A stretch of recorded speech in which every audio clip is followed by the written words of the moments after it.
আইপিএলে ইতিহাসে কোনো দিন তারা যা করে দেখাতে পারেনি, সেটাই করল কলকাতা নাইট রাইডার্স। প্রথমবার আইপিএলের পয়েন্ট তালিকায় তারা 1 নম্বরে শেষ করল। বুধবার রাজস্থান হারার সঙ্গে সঙ্গেই তা নিশ্চিত হয়ে যায়। কলকাতার এই মুহূর্তে 13 ম্যাচে 19 পয়েন্ট, রাজস্থান রয়েছে 13 ম্যাচে 16 পয়েন্টে। বুধবারের আগে পর্যন্ত রাজস্থানই একমাত্র দল ছিল যারা কলকাতাকে টপকে যেতে পারত।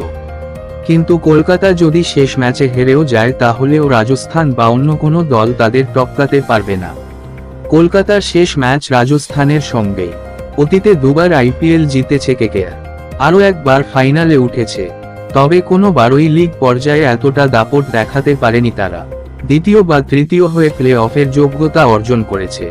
এবার শুরু থেকেই ভালো খেলেছে শ্রেয়স আয়ারের দল। ঘরের মাঠে 7টি ম্যাচের মধ্যে 5টি জিতেছে তারা।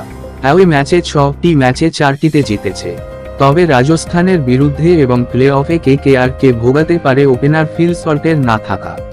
টি-20 বিশ্বকাপের প্রস্তুতি নিতে ইংল্যান্ডে ফিরে গিয়েছেন তিনি।